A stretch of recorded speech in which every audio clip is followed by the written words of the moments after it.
اور اگر رمضان کا مہینہ تو پورا معافی کا مہینہ ہے کہ دوزخ کے دروازے بند ہو جاتے ہیں، جنت کے دروازے کھول دیے جاتے ہیں، شیطان قید. آپ دیکھتے نہیں نمازی کیوں بڑھ جاتے ہیں رمضان شریف میں؟ کہ وہ نامراد قید ہو جاتے. تو کسی کو زنجیروں میں باندھا ہو وہ چل تو نہیں سکتا، چھوڑ دو زنجیریں تو چل پڑے گا. تو اللہ تعالی ہم سب کی حفاظت فرمائے. کوئی دعویٰ نہ کرے، لیکن جو تھوڑا سا غفلت میں ہوتا ہے تو ایمان کمزور ہوتا ہے، انہوں تو شیطان بن کے جامع نہیں دیتے. جمعے جاواں گے، جمعے کئی جمعہ بھی نہیں پڑھتے، عید تے جاواں گے، کوئی عید بھی نہیں پڑھتے.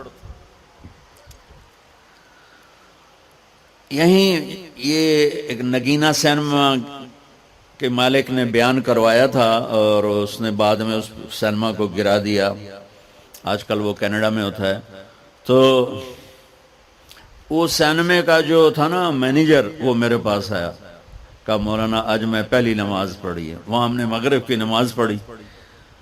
اس کے بعد بیان ہوا. بیان کے بعد وہ اتنا ہنگامہ ہوا کہ رش بہت تھا تو وہاں نماز پڑھی نہیں جا سکے. ہم نے کہنے لگا میں چل رہا تھا میرے ساتھ ساتھ، مولانا آج میں پہلی نماز پڑھی. میں نے کہا کیا مطلب؟ کہا جی یہی کہ آج زندگی دی پہلی نماز پڑھی. ہوگا راؤنڈ اباؤٹ 40-45 سال کا. میں کہا پہلی نماز؟ ہاں جی پہلی نماز. جمعہ پڑھے؟ نہیں کدی نہیں. عید؟ نہیں کدی نہیں. آج پہلی نماز تواڈے پیچھے پڑھی ہے. شیطان جب قید ہوتا ہے تو زنجیریں کھل جاتی ہیں تو نمازی بڑھنا شروع ہو جاتے ہیں. اس کے بعد جو گھٹتے ہیں نا تو شیطان کی وجہ سے نہیں، اپنی عادت اور سستی کی وجہ سے. پہلے 2-3 دن بڑا جوش ہوتا ہے، پھر اس کے بعد گھٹتے ادھے کو پھر نکل جاندے ہیں، ادھے رہ جاندے ہیں. تو تراویح میں پہلے پوری مسجد بھرے گی، پھر ایک صف جائے گی، پھر دوسری جائے گی، پھر تیسری جائے گی. تو بھائیو یہ رمضان آ رہا ہے، دیکھو میں ہاتھ جوڑتا ہوں، نماز 5 وقت سارا سال فرض ہے، لیکن روزے کی برکت سے کیا ہوتا ہے؟ شیطان قید ہو جاتا ہے تو وہ سارے بھاگے آ رہے ہوتے ہیں. اللہ سے مانگ لو اس رمضان میں کہ یا اللہ ایسی توفیق دے کہ موت تک نماز نہ چھوٹ. رمضان میں بہت سے لوگ رشوت لینا چھوڑ دیتے ہیں کہ نہیں جی ہن رمضان شریف آ گیا. رمضان شریف بھی تو آیا ہے لیکن اصل میں شیطان قید ہوا ہے تو اب کہہ رہے نہیں ہوں رشوت نہیں لینی، مہینے بعد لواں گے. ڈنڈی مارنے والا کہتا ہے نہیں صحیح تولنا ہے، پھر رمضان تو بعد کٹھی کسر کر لواں گے. وہ کیا وجہ ہے پیچھے؟ ایک تو رمضان کی برکات ہیں، اور ایک شیطان کا قید ہونا ہے، اور ایک جنت کے دروازوں کا کھل جانا، دوزخ کے دروازوں کا بند ہونا، اللہ کے عرش کا پہلے آسمان پہ مستقل ڈیرا ڈال دینا، اور پھر اعلان کرنا ہے کوئی بخشش آنے والا ہے، کوئی معافی مانگنے والا ہے، کوئی توبہ کرنے والا ہے، کوئی جنت مانگنے والا ہے، کوئی دنیا مانگنے والا، آؤ مانگو. اور ایک فرشتہ اعلان کرتا ہے اے بھلائی کے چاہنے والے شاباش آگے بڑھ، اور دوسرا فرشتہ اعلان کرتا ہے اے برائی کے کرنے والے بس کر اور واپس آ جا، بس کر اور واپس آ جا. رمضان کا مطلب ہے جل جانا. رمضان کے لفظ کا مطلب ہے جل جانا. جلنے کا مطلب کیوں ہے اس میں؟ کہ رمضان میں اللہ سارے گناہوں سے اپنے بندوں کو پاک کر دیتا ہے اور ان کے گناہوں کو جلا دیتا ہے، جس سے وہ پاک ہو کر سونا آگ میں جل کے خالص ہو کے باہر آتا ہے. روزہ رکھنے والا بھوک کی آگ میں جل کے خالص ہو کے باہر آ جاتا ہے، اللہ اس کے سارے گناہ معاف فرماتا ہے. دھیان نال سنیں جی، سب سے اعلیٰ درجے کا مسلمان، میرے نبی کا جواب، جو سارا دن مصلی پہ بیٹھا رہے، جو ہر سال حج عمرہ کرے، جو مسجد سے نہ نکلے، جو رات کو قرآن پڑھے، دن میں روزے رکھے. نہیں، سنو غور سے سنو. من سلم المسلمون لسانہ ویدہ، سب سے اعلیٰ درجے کا مسلمان فیصلہ بات کا وہ ہے جو اپنے مسلمانوں کو تکلیف نہ پہنچائے، جو ہاتھ اور زبان سے کسی کو تکلیف نہ پہنچائے، وہ سب سے اعلیٰ درجے کا مسلمان ہے. سبحان اللہ، کیا بات. میرے نبی سے ایک صحابی نے پوچھا یا رسول اللہ، ہمارے محلے میں ایک خاتون رہتی ہے، رات کو تہجد پڑھتی ہے، دن میں روزے رکھتی ہے، پر اس کی زبان بہت سخت ہے، بہت بےزتی کرتی. اب نے کہا جہنم میں جائے گی. کہا جی ایک خاتون ہے جو نہ نفلی روزہ، لیکن اس کی زبان کا بول بڑا میٹھا ہے، کہا وہ جنت میں جائے گی. تو سب سے اعلیٰ درجے کا مسلمان کون ہے جو کسی کو تکلیف نہ پہنچائے؟ پھر اس نے پوچھا ای الایمان افضل، سب سے اعلیٰ درجے کا مومن کون ہے؟ تو آپ نے فرمایا حسن الاخلاق، جس کے اخلاق اچھے ہوں وہ سب سے اعلیٰ درجے کا ایمان والا ہے. کیونکہ تکلیف نہ پہنچانا اخلاق کی ایک صفت ہے، اور اخلاق کی بے شمار اقسام. میرے نبی نے فرمایا اچھے اخلاق 360 صفات کا نام ہے. ایک صفت بھی کسی مسلمان مرد عورت کے اندر ہوگی تو جنت میں چلا جائے گا. سامنے ابو بکر بیٹھے تھے، کہنے لگے یا رسول اللہ کو میرے اندر بھی ہے؟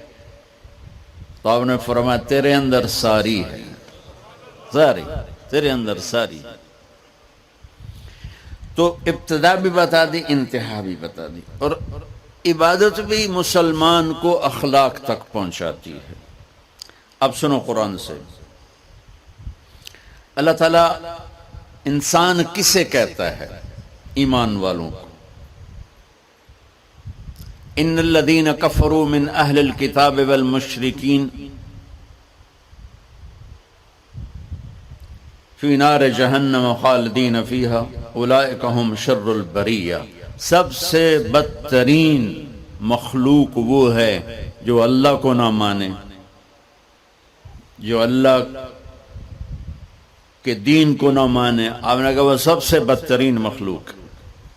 تو لا الہ الا اللہ محمد رسول اللہ ہمیں انسانیت میں داخل کرتا ہے. انسان ہے ہی وہ جو لا الہ الا اللہ محمد رسول اللہ کا کلمہ پڑھتا ہو میرے رب کے نزدیک.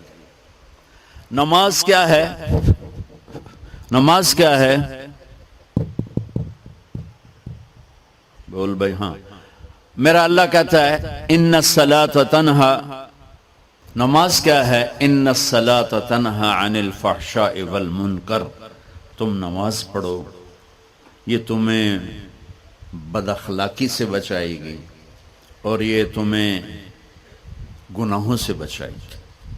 تو نماز بھی انسان کو اخلاق تک لے جا رہی، فحاشی سے بچائے گی، گناہوں سے بچائے گی، اخلاق کی طرف سفر. روزہ آ رہا ہے. روزہ کس لیے ہے؟ کتب علیکم الصیام کما کتب علی الذین من قبلکم لعلکم تتقون. تم پر روزہ فرض کیا ہے جس سے پہلوں پہ کیا تھا تاکہ تم تقوی والے بن جاؤ. تقوی والے کون ہیں؟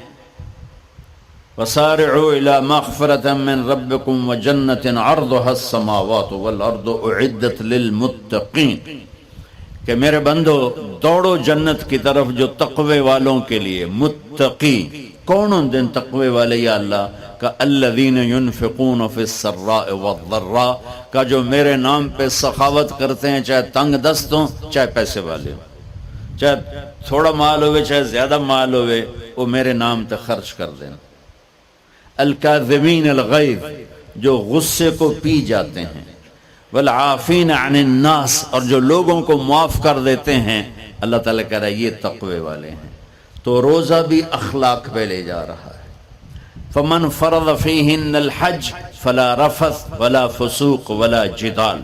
میرے رب نے کہا حج کا ارادہ کر لیا ہے تو زبان کی گندی،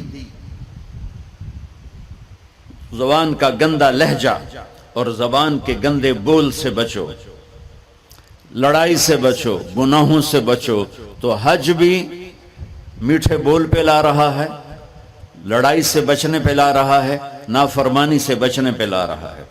خذ من اموالہم صدقۃ تطہرہم وتزکیہم بہا وصلی علیہم.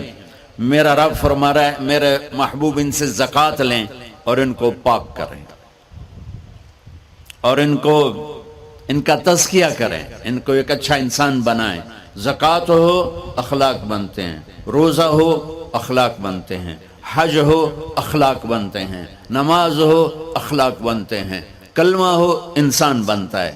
یہ اتنا زور کیوں دیا ہے اخلاق پر کہ میرے بھائیو، اچھا معاشرہ جو وجود میں آتا ہے وہ ایک دوسرے کو معاف کرنے سے وجود میں آتا ہے۔ مسجد نماز کے لیے ہے، اور نماز ایک انفرادی عمل ہے جو کر کے میں گھر چلا جاتا ہوں، دفتر چلا جاتا ہوں، پڑھوں نہ پڑھوں، نہ پڑھنے کا گناہ مجھ پر، پڑھنے کی نیکی مجھ پر۔ لیکن اگر میرے اخلاق برے ہیں، روزہ میری چیز ہے، رکھوں اجر، نہیں رکھوں پکڑ، زکوٰۃ دے دوں اجر نہ دوں پکڑ، حج کر لوں اجر نہ کروں پکڑ، صرف میری ذات سے کے گرد ہے نماز بھی، روزہ بھی، حج بھی، زکوٰۃ بھی۔